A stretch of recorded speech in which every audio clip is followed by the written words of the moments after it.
Queridos irmãos e irmãs, como vemos na primeira leitura do apóstolo Paulo aos Efésios, ele se alegra no Senhor por fazer parte do grupo dos discípulos. Não só por isso, mas porque ele cumpriu com a sua missão. Procurou anunciar Jesus Cristo com integridade. Tudo que de Deus recebi, nolo transmiti. Significa dizer que ele cumpriu com a sua missão, de não só ter passado por esta vida, conhecido Jesus Cristo, mas ao mesmo tempo tê-lo anunciado com autenticidade, de modo que ele chega à conclusão: embora eu me considere o último de todos os cristãos, eu me alegro por fazer parte do grupo dos discípulos, mas ao mesmo tempo por anunciar a palavra de Deus aos pagãos, bem diferente do apóstolo Pedro, que também recebeu o mandato, mas que anunciou Jesus Cristo aos judeus. Isso significa dizer, queridos irmãos e irmãs, que ele se alegra no Senhor, porque os pagãos também são membros agora do corpo místico de Cristo, que é a igreja. Então ele chega à conclusão de que ele, assim como os demais apóstolos, conseguiu obter o resultado preciso do seu trabalho. Embora ele se considere os últimos dos cristãos, que significa dizer que é sinônimo de humildade, de simplicidade, por outro lado, ele reconhece que o seu trabalho não foi em vão. E como vemos no Evangelho de hoje, o discípulo de Cristo deve estar devidamente preparados, porque, como diz as Sagradas Escrituras, nós não sabemos nem o dia, nem tampouco a hora que o Senhor virá. E como bem disse Santo Agostinho, quando menos se pensa, chega a morte e nada se leva consigo, a não ser o bem que construímos nesta vida. E para não sermos surpreendidos repentinamente com a experiência da morte, devemos estar devidamente preparados. E como o próprio Senhor vai dizer, que nós devemos administrar com fidelidade e prudência os bens que nos foi confiado da parte do Senhor nosso Deus.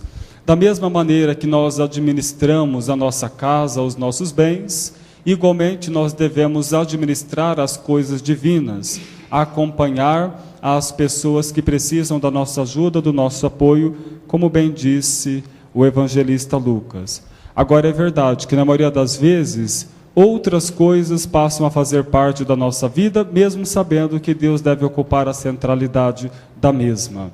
Nós partimos do princípio de que de Deus nós saímos e para Deus vamos voltar. Embora, como diz Santo Agostinho, o ser humano tem saudade de Deus, por outro lado, nós fazemos escolhas totalmente contrárias ao projeto de Deus na nossa vida. Agora, é verdade que volta e meia nós devemos nos esforçar por sermos bons cristãos, sensíveis à realidade do nosso próximo, que significa dizer administrar com fidelidade e ao mesmo tempo com prudência os bens confiados a nós. E que possamos, queridos irmãos e irmãs, nos distintos trabalhos que realizamos na nossa comunidade, sermos prudentes, mas ao mesmo tempo fiel a Jesus Cristo, como bem tem dito o Papa Francisco nesses últimos dias.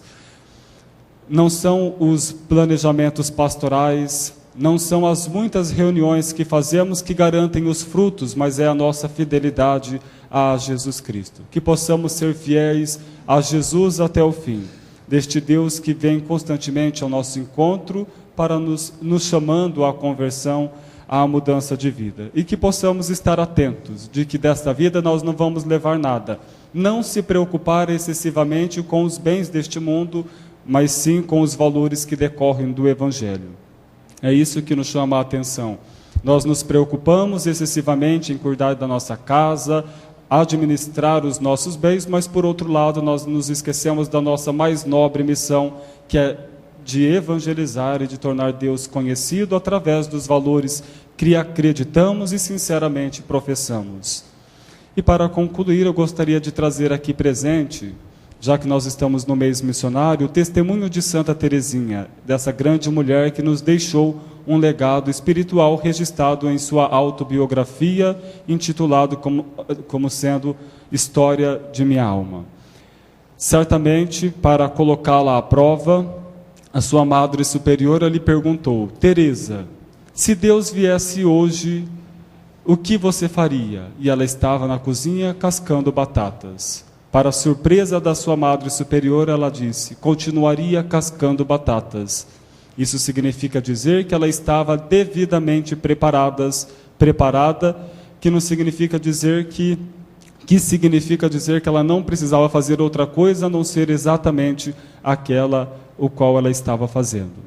E que possamos, assim como a Santa Teresinha, padroeira das missões, assim como os grandes homens e mulheres místicos, estar devidamente preparados, porque, como eu disse, para não sermos surpreendidos repentinamente com a morte, nós temos que ter em mente, como diz Santo Agostinho, de que nada vamos levar desta vida a não ser o bem que construímos.